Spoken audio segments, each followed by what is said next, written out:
आइए हम सब प्रार्थना करते हैं। परमेश्वर पिता, आपका कोटि कोटि धन्यवाद करते हैं प्रभु कि आपने हमें ये दिन दिखाया, ये समय दिया प्रभु। जो भी कार्य ये दिन में हुए हैं प्रभु, आपका अनुग्रह जो हमने देखा है प्रभु, हम सही सलामत सुरक्षित है, हमारे हमारे पास छत है, ऊपर कपड़े हैं, हमारे सामने खाना है प्रभु, उन सब के लिए आपका शुक्रिया अदा करते हैं प्रभु। आप ही हमारे लिए हमारा सब कुछ हो प्रभु, आप ही परमेश्वर हो, हम मानते हैं प्रभु। आपके जैसा कोई नहीं, आपके अलावा और कोई नहीं प्रभु। आप परमेश्वर ऐसे हो प्रभु जो जो अभी झूठ नहीं बोलता, कभी सोता नहीं, कभी ऊँगता नहीं है प्रभु। आप ही राजाओं के राजा हो, प्रभु के प्रभु हो प्रभु। धन्यवाद करते हैं कि आपने हमें आपका आप आपकी महिमा दिखाई हर रोज प्रभु। आपकी स्तुति, आपको हम स्तुति प्रशंसा देते हैं प्रभु, क्योंकि आप ही उन सब के योग्य हो प्रभु। इस बाइबल अध्ययन को आपके हवाले करते हैं, शेखर दादू को आपके हवाले करते हैं, हम सब जो जुड़े हैं यहाँ पे सबको आपके हवाले करते हैं प्रभु। हम सबको आपके पवित्र लहू से ढक दे प्रभु। हम सब पर आपकी आत्मा आ जाए प्रभु, हमारे अंदर आपकी आत्मा बस जाए प्रभु, ऐसे हम मांगते हैं प्रभु। प्रभु शेखर दादू द्वारा जो भी आज हम सीखने वाले हैं प्रभु, हम धन्यवाद करते हैं कि आपने उनको इन वचनों से प्रभु भरा भरा है, आपके वचनों के प्रकाशन से भरा है प्रभु। उन पर आपका हाथ हमेशा बना रहे प्रभु, उन पर आपका अनुग्रह और आपकी दया हमेशा बनी रहे प्रभु। हम चाहते हैं प्रभु कि आप उनको, आपकी उनकी सेहत को भी हमेशा सुरक्षित रखे प्रभु, सही रखे प्रभु, और उनके उनके परिवार को प्रभु आपके हवाले करते हैं, और आपका अनुग्रह पूरे परिवार पर मांगते हैं प्रभु। यहाँ पर जो भी जुड़े हैं प्रभु, जिनके पास भी मैसेज पहुंचा है प्रभु, उन सभी को आपके हवाले करते हैं, और प्रभु उनके हृदयों को टटोल, ताकि यहाँ पर जुड़ सके। और जो भी शैतान के कार्य है प्रभु, जो बाधा लाने वाली है प्रभु, हम उसको खारिज करते हैं यीशु मसीह नाजरीन के नाम में। हम चाहते हैं कि हमारी आत्मिक आंखों को, कानों को आप खोल दे, ताकि हम आपके वचन को सुन पाए, देख पाए प्रभु, कि आज हम जो सीखने वाले हैं ग्रहण कर पाए, और हमारे जीवनों में उसका उपयोग और हमेशा उसको अप्लाई कर पाए। ऐसे हमें शक्ति दे, हमें याद रखने की शक्ति दे प्रभु। आपकी बुद्धि और ज्ञान से हमें भर दे प्रभु, ताकि आपका वचन जो भी हम सीखे, हम हमारे तक सीमित ना रखे, पर दूसरों को भी बांट सके प्रभु। जिनके पास भी हम बात करते हैं दिन भर में, दुनिया में जहां भी जाते हैं, हमारे कामों पर हम आपका वचन बांट पाए, ऐसी शक्ति दे प्रभु। इस बाइबल अध्ययन को आपके हवाले करते हैं, सभी की इंटरनेट कनेक्शंस को आपके हवाले करते हैं, जो बाद में यूट्यूब पर भी देखने वाले हैं प्रभु, उन पर भी आपका अनुग्रह रहे। और हम सब पर प्रभु हमेशा आपका हाथ बना रहे, हम में से ऐसे कोई भी ना हो जो खोए प्रभु, सब आपके राज्य के लिए ही सेव हो जाए प्रभु, बचाए जाए, ऐसे हम मांगते हैं। धन्यवाद करते हैं आपके सुसमाचार के लिए, आपके लहू के लिए, आपकी आत्मा के लिए, आपके वचन के लिए। ये सारे अध्ययन को प्रभु आपकी इच्छा अनुसार चला, इस प्रार्थना पर आपकी इच्छा, पूर्ण इच्छा हो, ये हम मांगते हैं प्रभु यीशु मसीह नाजरीन के नाम में। आमीन। आमीन। So God bless you fan जी। एंड हम लोग आज शुरू करेंगे। कल मैं रात में जब जो कुछ मैंने बताया उस पर फिर से दोबारा ध्यान कर रहा था, तो it's like sounds like good news. एक गुड न्यूज़ कल हमको मिला। मैं यहीं से शुरू करूंगा। आज एक खुश खबरी, आनंद देने वाला खबर कल के अध्ययन में जो मिला कलीसिया के लिए, कि प्रकाशित वाक्य को लोग पढ़ने से डरते हैं। लोग बोलते हैं कि कितना कठिन समय आने वाला है, महाक्लेश का स्थिति आएगा, और विचित्र विचित्र बातें उसमें लिखे जो सब होने वाली है, हम सब जानते हैं। पर उससे बहुत सारे लोग डरते हैं। पर परमेश्वर का वचन बताता है, कल हमने ध्यान किया कि इन स्थितियों से कलीसिया को गुजरना नहीं होगा। कलीसिया इससे पहले कि क्लेश काल शुरू हो, कलीसिया उठा ली जाएगी, रैप्चर होगा। और इसलिए हमारे लिए गुड न्यूज़ है, गुड न्यूज़ से कम नहीं है। सो प्रभु आज सहायता करे कि हम इन बातों पर और भी गंभीर हों और ठीक ठीक समझने का प्रयास करें, और दूसरों को भी इस खुशखबरी को पहुंचाएं।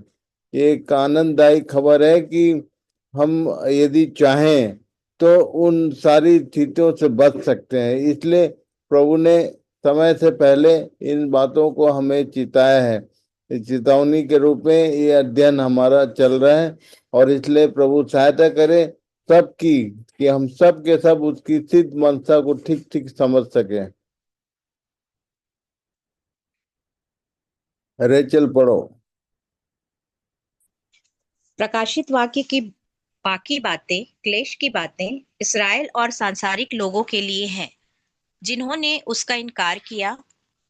प्रकाशित वाक्य की पुस्तक में चर्च और चर्च शब्द का उल्लेख अध्याय 1 से 3 में 19 बार किया गया है। फिर चर्च मेमने के साथ अर्मागेदोन की अंतिम लड़ाई के लिए प्रकट होता है। प्रकाशित वाक्य 17, 14 और 15। प्रकाशित वाक्य 19, 7 और 8 में चर्च का उल्लेख दुल्हन के रूप में किया गया है। अंत में चर्च फिर से अध्याय 21, 1, 2 में पवित्र शहर नए नए यरूशलेम के रूप में नीचे आ रहा है। ये सारी बातें लिखित में हमारे पास है, और ये कंफर्मेशन है परमेश्वर के वचन के अनुसार कि ये ऐसा ही होगा। Read it.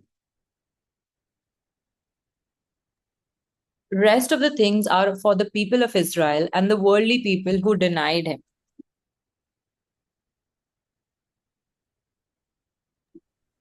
The word church and churches in the book of Revelation is mentioned 19 times in chapter 1 to 3. Then the church appears with the Lamb for the final battle of Armageddon in Revelation chapter 17, 14 to 15. The church is mentioned as bride in Revelation chapter 19, 7 to 8. Finally, the church is again coming down as New Jerusalem, the holy city, in chapter 21, 1 to 2.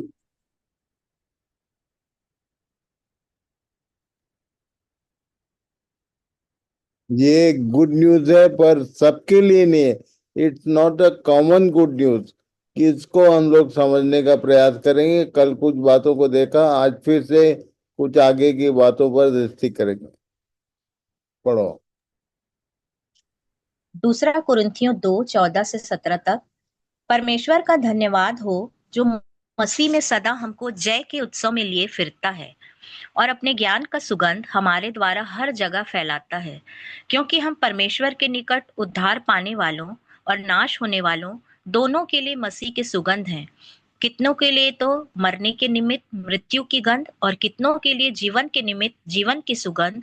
और इन बातों के योग्य कौन है? क्योंकि हम उन बहुतों के समान नहीं जो परमेश्वर के वचन में मिलावट करते हैं, परंतु मन की सच्चाई से और परमेश्वर की ओर से परमेश्वर को उपस्थित जानकर मसीह में बोलते हैं।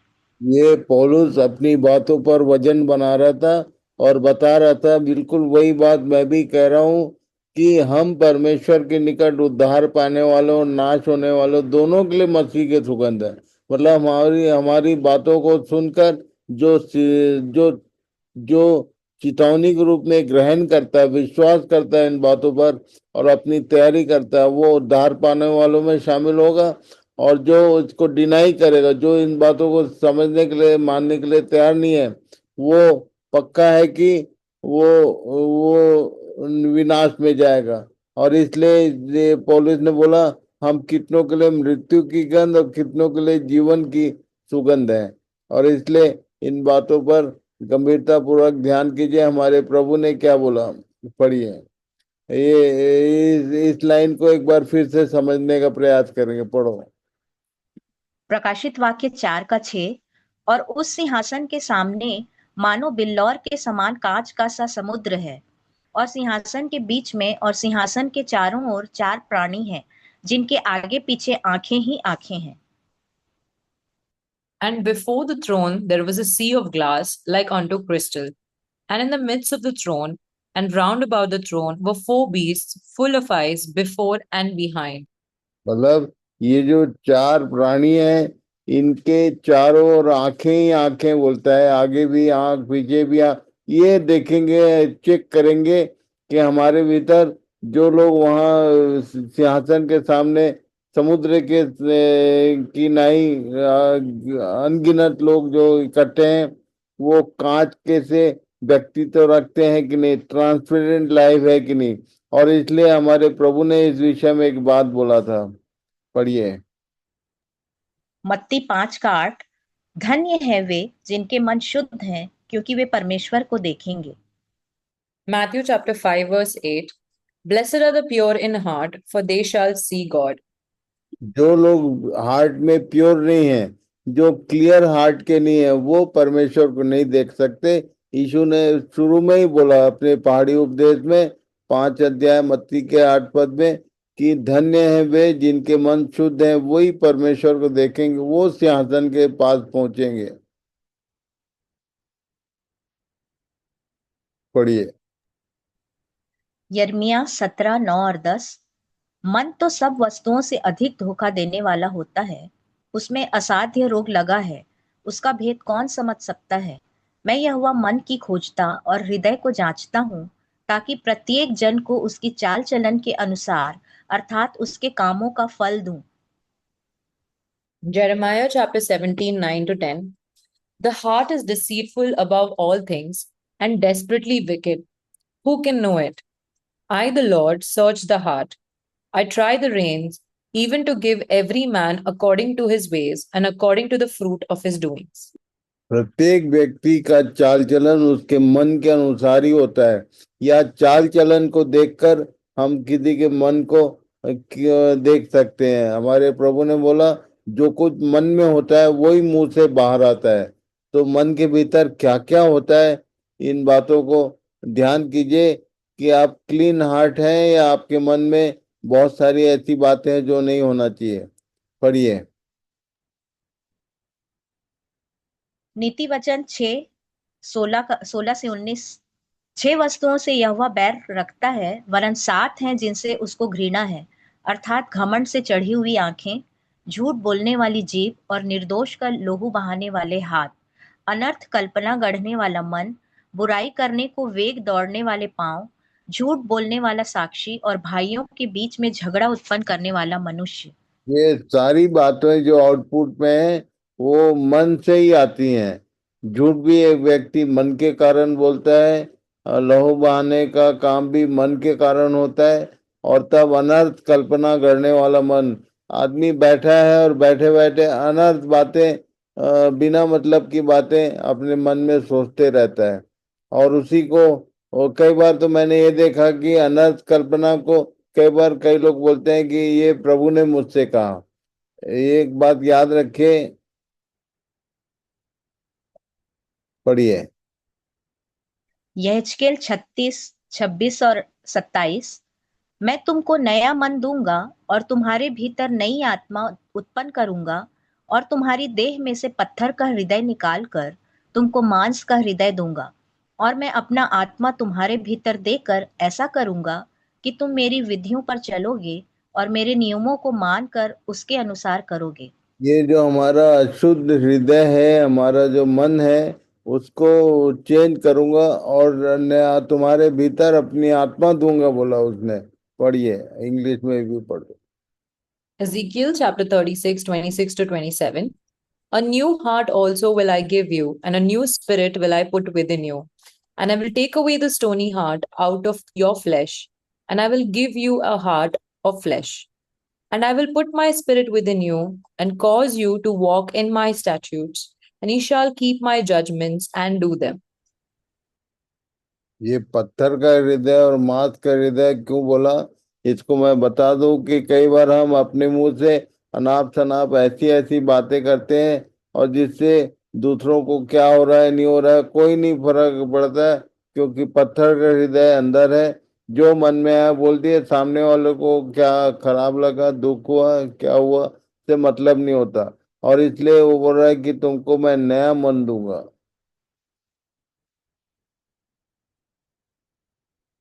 पतरस ने नया जन्म पाए हुए बच्चों को चिताया था। पढ़िए। पहला पतरस 2:1 से 3 तक।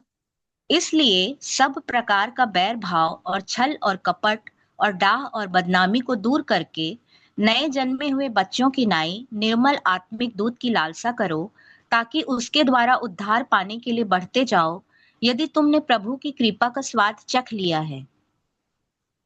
1 Peter chapter 2 verses 1 to 3. Wherefore, laying aside all malice and all guile and hypocrisies and envies and all evil speakings, as newborn babes, desire the sincere milk of the word, that ye may grow thereby, if so be ye have tasted that the Lord is gracious. यदि तुमने प्रभु की कृपा का स्वाद चख लिया है तो ये करो, बोला उसने। केवल निर्मल आत्मिक दूध की लालसा नहीं, पर उसके पहले अपने मन के भीतर ये सारी चीजें जो है इनको दूर करो, और उसके बाद दूध की लालसा करो, ये उसने चिताया।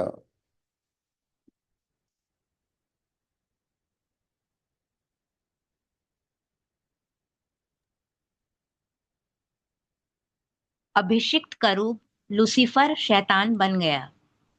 Anointed cherub, Lucifer became Satan. ये लूसीफर शैतान कैसे बन गया? तो इसके लिए मूल कारण यह इसके 28 में लिखा हुआ है, बाद में पढ़ लेना आप, कि उसने मन में कुछ कहा था। कोई उसके पास नहीं है, मन में कोई एक बात उसके आई, और जो वो कह रहा है कोई नहीं सुन रहा है, पर परमेश्वर जो सब सर्वज्ञानी, उसको मालूम है कि किसके मन में क्या चल रहा है। और तब इसलिए परमेश्वर ने उसको उसके स्थान से हटाया, और जिसके कारण वो नीचे आकर इस पृथ्वी पर शैतान बन गया।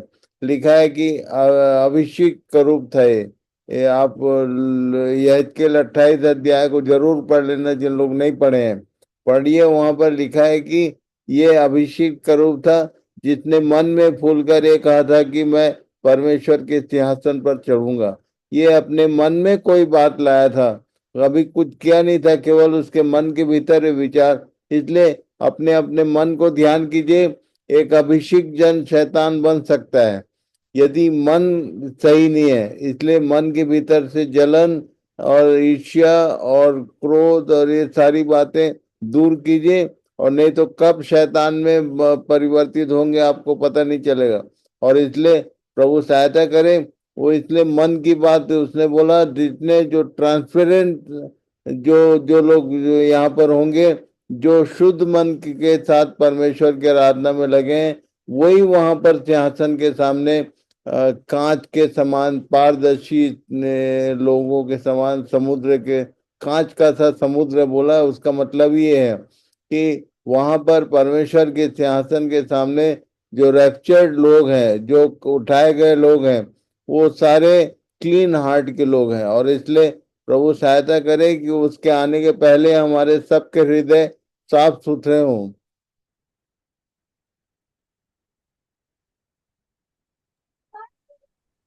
पढ़ो। इब्रानियों 12 1 से 14 और 15 सबसे मेल मिलाप रखने और उस पवित्रता की खोजी हो जिसके बिना कोई प्रभु को कदापि न देखेगा, और ध्यान से देखते रहो, ऐसा न हो कि कोई परमेश्वर के अनुग्रह से वंचित रह जाए, या कोई कड़वी जड़ फूट कर कष्ट दे और उसके द्वारा बहुत से लोग अशुद्ध हो जाएं।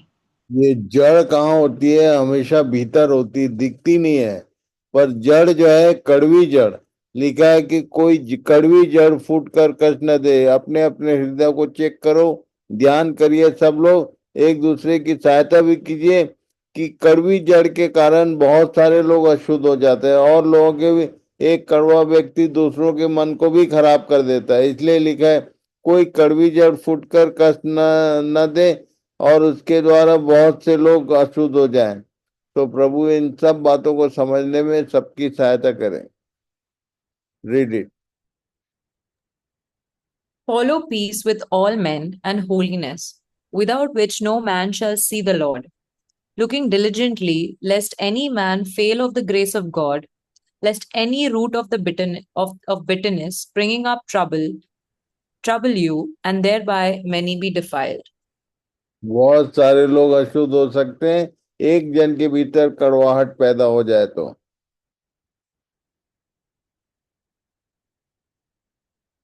The things after rapture, Revelation chapter 5 verses from 1 to verses 1 to chapter 22 verses 21.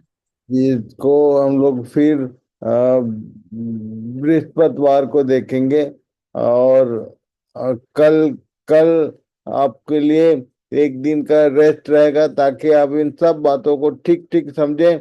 जो जो बात हम लोग इन दिनों में अध्ययन कर रहे हैं, खासकर ट्रांसपेरेंसी, अपने हृदय के भीतर कांच का सा स्थिति बनना चाहिए। शुद्ध हृदय के लिए प्रभु से प्रार्थना कीजिए। और ये जो जो बातें मन को या एक व्यक्ति के मन को खराब करती हैं, जो अशुद्ध बातें हैं, जेलसी है, जलन है, ईर्ष्या है, क्रोध, ये सारी चीजें मन से उत्पन्न होती हैं। और इसलिए इन सब बातों से बचने का प्रयास करें। तो एक बार फिर से हम लोग यहाँ पर आज रुकेंगे, प्रार्थना करेंगे कि प्रभु हम सबकी सहायता करे और हम इन सब बातों को ठीक ठीक समझे और दूसरों की भी सहायता कर सकें।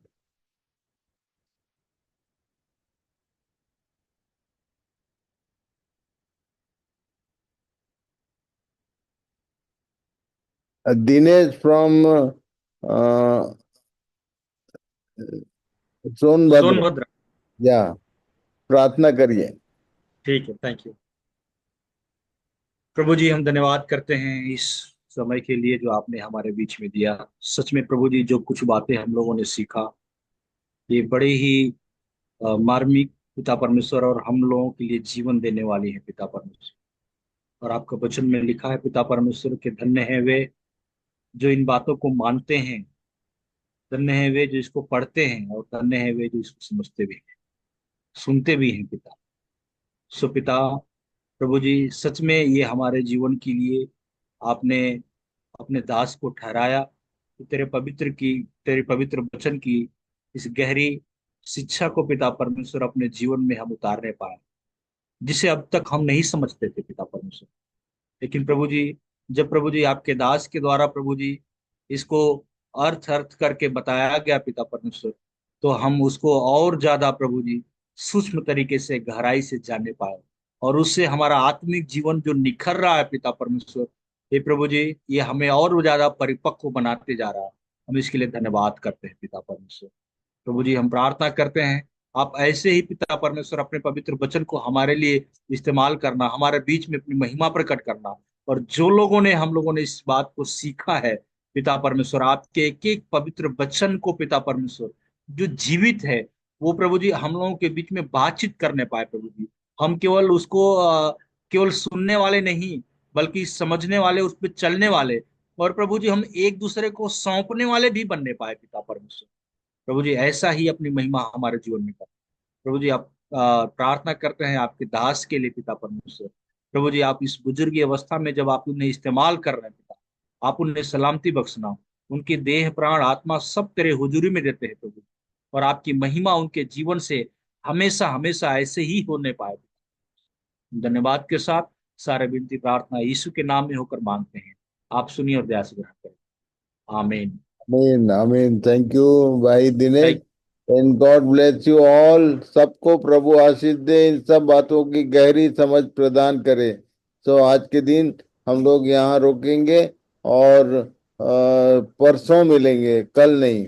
तो प्रभु सबको इन सब बातों पर ध्यान करने का अवसर दे, सबको ये मन दे, ऐसी मेरी प्रार्थना है। Thank you very much. God bless you all.